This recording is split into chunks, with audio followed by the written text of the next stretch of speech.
is it the talent, or is it his talent, is it the team, is it more of just circumstances? But he seems to be kind of more of a front, up front this year than before. I wish I could predict how all these were going to start with the first question. That wasn't what you had on your bingo card?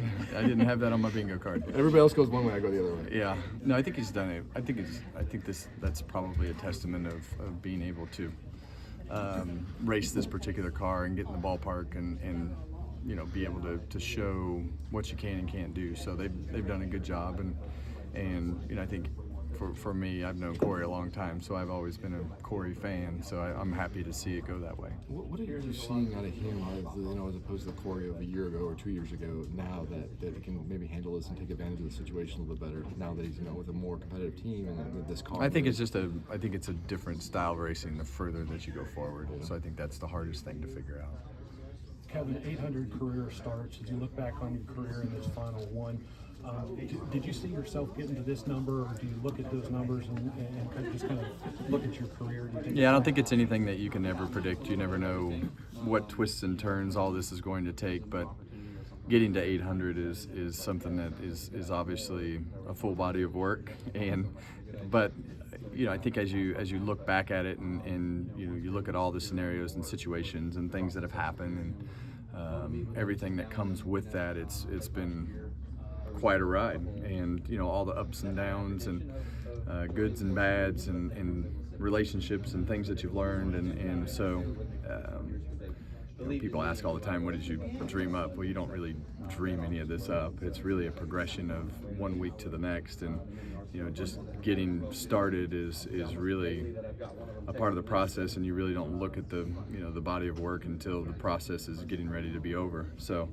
you become so ingrained in the week-to-week grind of, okay, last week's over, start this week, last week's over, start this week, that you don't really think about the broad scope of things unless it's a specific conversation. So I think for me, being able to kind of step back and look at a lot of those things this year has been fun, and I think being reminded about all the cool things that you've been able to be a part of, and so I'm honored to be able to get to this point. I think we've been fortunate to experience a lot of great things at a great time period in our sport.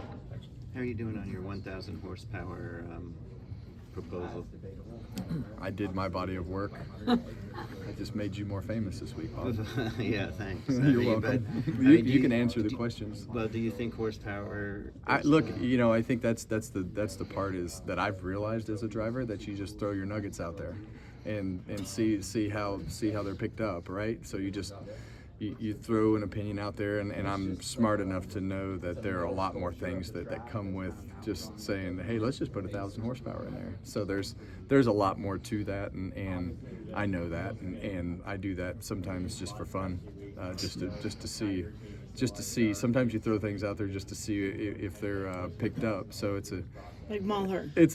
You've never done that in your career. It's a fun process to go through, because I don't really have anything like, it's not going to affect anything that I do this year. It's my racing is going to be the same this year. If it makes it better next year, and it's an idea that they try, but I don't have to pay for it. I don't have to do any of the testing. I don't have to do any of that. So really, at this point, I'm just throwing things out into space. So I guess to answer your question, Bob, that's really the body of my work, is to just try to get you more followers. Are you going to try to continue that? And boy, by the end of the season, it could get really good from you throwing things out there. Isn't that part of my job going forward, just to throw things out there and see what happens? We're going to miss that about you. Well, you might get to see more of it. I don't know. Do you have any memories of the 2003 Darlington race between the battle between Craven and Kurt Busch? Just what they show on TV. The finish is really about it. The last 2 laps. So.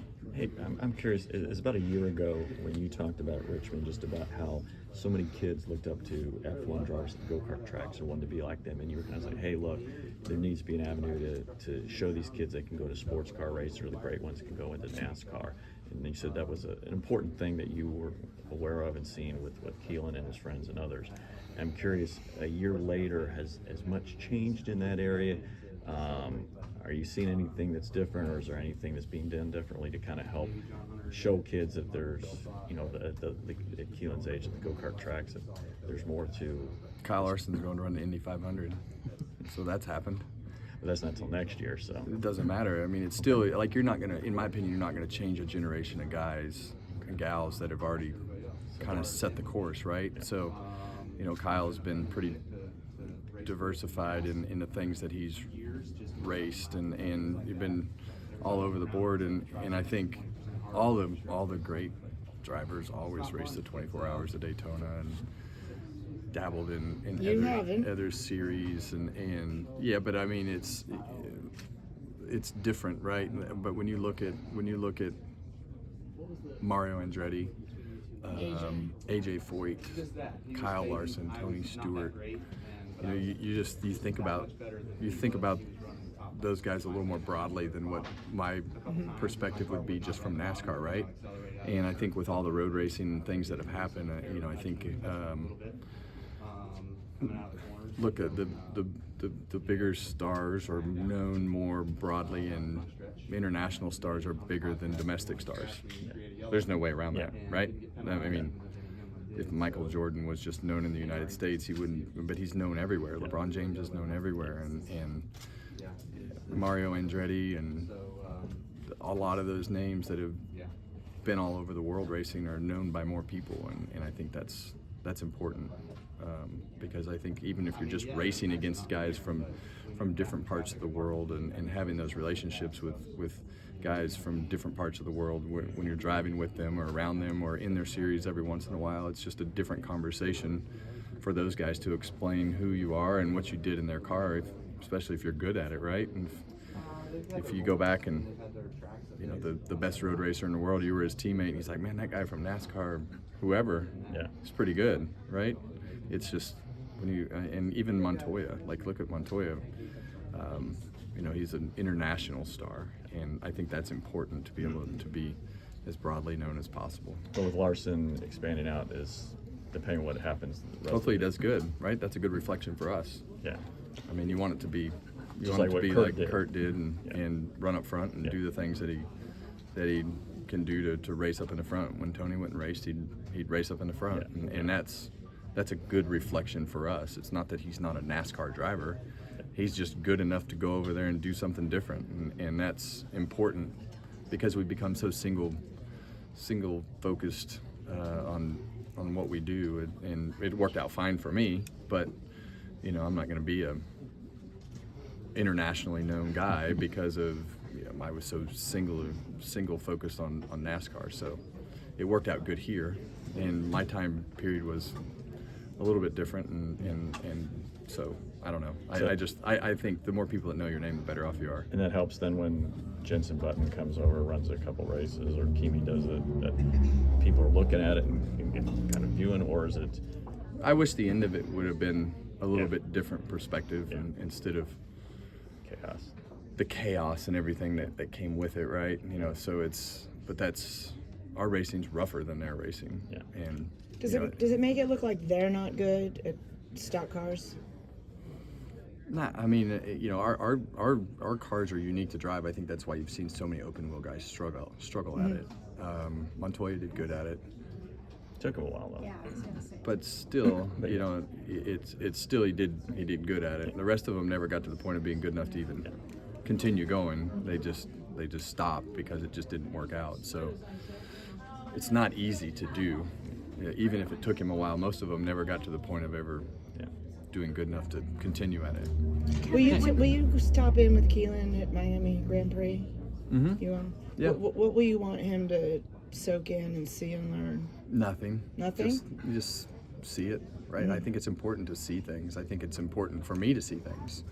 I think it's always important to, and that's really one of the things that I've learned over the last year and a half, being around the drivers more often, is there's just so many different perspectives, and the way people see it can be so far out of bounds from what you think is right and wrong, but that doesn't mean they're right or wrong. They just see it differently, and you have to be able to take all those perspectives together and try to make a good decision on what's right and wrong. But you have to be able to, I think the more you see, the more it opens your eyes to better ideas, and good ideas sometimes are not something that you can think of yourself.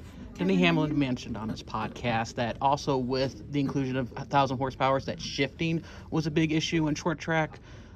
racing. Do you think that shifting should be adjusted as well with this next gen car at short tracks, or I'm going to tell you the same thing I've told several people this week. New cars come with new problems. There's a cause and effect for everything that happens. If you stop shifting, something else would happen. If you put softer tires on it, something else would happen. And I think we've been through this. I've been through this a couple times. When we went through to the COT car, we had all kinds of problems. We took that silly looking wing off the back. We changed a number of different things on the car. The difference in what we do in today's world is the process is much, much slower. Because it's not just NASCAR saying, hey, we're going to change the short track package in 6 weeks, you need to have your cars looking like this. Now it's, hey, we're going to change the short track package. We might be able to change this in 6 months with all of our vendors and people that have to sign off on this. So it's the car being closer together and having single source suppliers is great, right up until you have to change something and you want to do. It's not going to happen quickly. But this is not a new problem, and there's a package, but that can be better for our short track and road course stuff. But what that is, I think, is something that everybody needs to be pretty thorough on. Like if you stop shifting, it's I don't know, coming off the corner at an RPM that you can just floor it. I don't know if that's good. So there's just the good news is the communication is still as good as it's ever been between the drivers and NASCAR. So having that dialogue back and forth is important to be productive and make a good decision. We can't just throw darts. So I think that would be a little bit of throwing darts, personally. This is Harrison Burton, driver the number 21. Make sure to hit that subscribe button. Also, check out one of these two videos beside me. Visit frontstretch.com for more racing content.